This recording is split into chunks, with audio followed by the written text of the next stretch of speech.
Présidente. Je vous souhaite à tous et à toutes la bienvenue à cette 59e réunion du Comité permanent de la sécurité publique. Nous allons tout d'abord reconnaître que la réunion se déroule sur le territoire traditionnel du peuple algonquin. Je participe aujourd'hui à partir du territoire non cédé de la Première Nation Coquitlam. Cette réunion se poursuit sous format hybride, conformément à l'ordre de la Chambre de novembre 2021. Il y a des personnes qui comparaissent en personne et à distance, conformément au règlement 108.2 et de la motion adoptée par le comité poursuit son examen des effets du retrait des amendements G4 et G26 du projet de loi C-21, loi modifiant la loi sur les armes à feu. Nous avons deux membres du panel aujourd'hui. On va d'abord parler pour la première heure avec le premier témoin. Alors, tout d'abord, de la Mohawk Council of Kanawaki, souhaitons la bienvenue à la chef Jessica Lazare et via vidéoconférence, souhaitons la bienvenue au grand chef Ken Kiadjevek de la Gwich'in Tribal Council. Et je m'excuse si j'ai mal prononcé votre nom. Sans plus tarder, j'aimerais vous dire que vous disposez chacune de 5 minutes pour faire vos remarques liminaires et ensuite on passera aux questions. J'aimerais maintenant demander au grand chef Kiavidjik à prononcer son allocution. Bonjour. Je m'appelle Ken Kikavitchik et je suis le grand chef du Conseil tribal des Gwich'in des territoires du Nord-Ouest. J'ai été élu en septembre 2020 pour un mandat de 4 ans et je parle au nom des plus de 3500 participants à l'entente sur la revendication territoriale globale des Gwich'in, un traité moderne que nous avons signé avec le Canada en avril 1992. J'aimerais vous remercier de m'avoir donné l'occasion de m'adresser au comité sur ce sujet fort important. Nous sommes le peuple des Premières Nations le plus septentrional d'Amérique du Nord. Nous faisons partie des Atapakasan, qui comprennent les Slavis, les Tliklo, les Han, les Tuchone, les Apaches, les Navajos et d'autres groupes au Canada et aux États-Unis.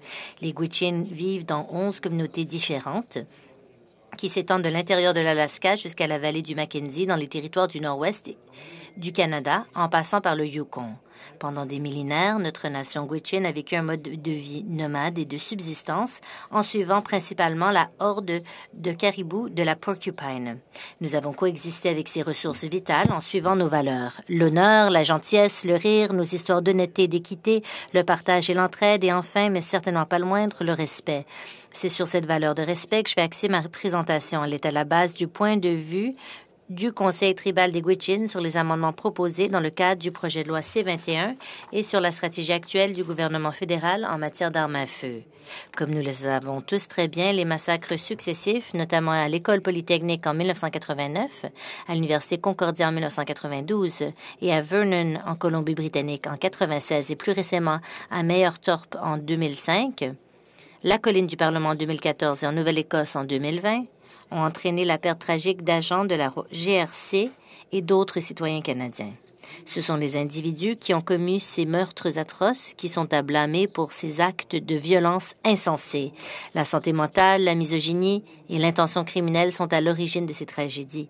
Mais c'est l'accès à certaines de ces armes à feu spécifiquement mentionnées dans le projet de loi, telles que les armes de poing et les fusils d'assaut automatiques, qui devraient tous nous préoccuper.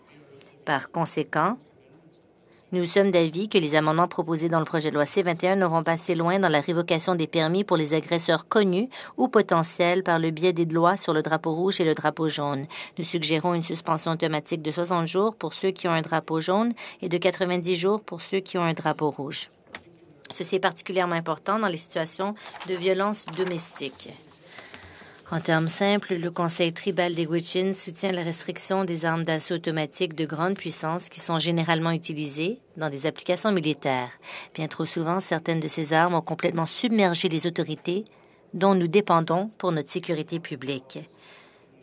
Nous ne pouvons pas nous permettre que cela continue à se produire et c'est la raison même pour laquelle je présente aujourd'hui. Nous devons trouver un équilibre entre l'intérêt public et le partenariat entre le traité et la Couronne, qui a été établi avec notre organisation pour assurer l'exercice continu de nos droits de récolte sur l'ensemble de notre territoire, établi dans la région visée par l'entente avec les Gwich'in et qui s'étend sur quelques 90 000 km². Les armes à feu essentielles dont nous avons besoin pour exercer nos droits inhérents et nos droits issus de traités sont généralement des carabines à verrou ou à levier. Les fusils tels que les calibres 2,43, 270, 308, 30-30, 30-06 ou la 6,5 Creedmoor sont utilisés pour les gros animaux tels que le caribou, l'élan et l'ours, tandis que les fusils de chasse de calibre 12 sont utilisés pour les oiseaux migrateurs tels que les canards et les oies. Les fusils les plus petits, comme le calibre 22, parfois en version semi-automatique, et les fusils de chasse de calibre 410 ou 20 sont utilisés pour le petit gibier, comme les lapins, les rats musqués et les tétraonidés. Notre peuple a besoin d'armes durables pour résister aux conditions arctiques qui offrent une protection contre les corps étrangers tels que le sable, la boue et les saules, tout en pouvant être facilement transportés en motoneige ou en bateau le long de vastes réseaux fluviaux tels que le fleuve Mackenzie, le fleuve Peel ou le delta de Mackenzie. Les fusils SKS et les autres fusils de longue portée ainsi que les fusils de chasse semi-automatiques figurent sur la liste des amendements proposés à partir de décembre 2022.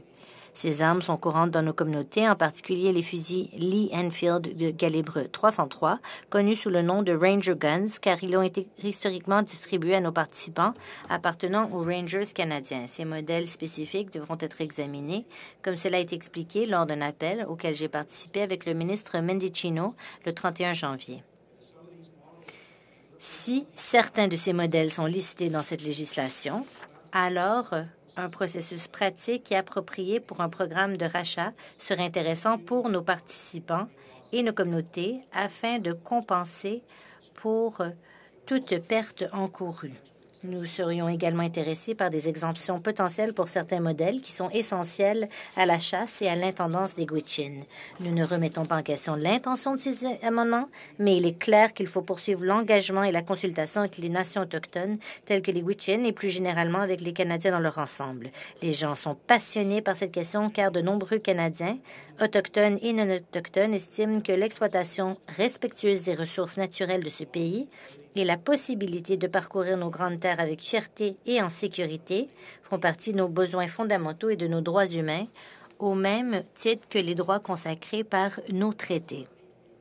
Il convient toutefois de trouver un équilibre juste entre la sécurité publique et nos droits à exercer ce privilège de coexister dans ces habitats. Sur ce, j'aimerais vous remercier, pour le temps que vous m'avez accordé aujourd'hui.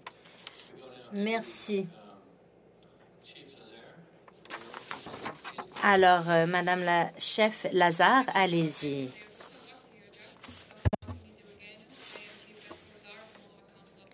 I'm happy to be here. I'm here to present our position on your proposed bill. We cannot overemphasize how integral hunting and harvesting is to our identity, and today I will present examples of how this bill will affect the ability to express that. There are potential repercussions on our rights to carry out a deeply rooted cultural practice, which is already restricted with the existing framework. I will also call in the lack of consultation with Indigenous communities and the effects of this deficiency in creating your bill. Harvesting is deeply woven into the Ganyagahaga Mohawk culture and the fabric of who we are.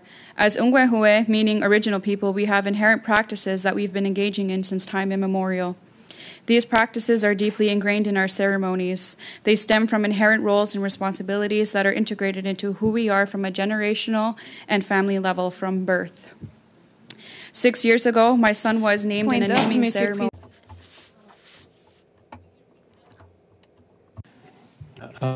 On a point of order, I'm sorry, who is... Je vous ai invoqué le règlement. C'est qui parle? Ah oui, go ahead. Je n'ai pas de Vous... en français pour l'allocution de madame. Very well. Très bien. Est-ce que vous pouvez vérifier le problème, monsieur le greffier? Madame Michaud. Madame Michaud. Entièrement. Pouvez-vous répéter? Avez-vous écouté from the beginning? Avez-vous écouté depuis le début? Si Madame peut recommencer depuis le début, ce serait gentil. Ça fonctionne maintenant. I believe it should work now.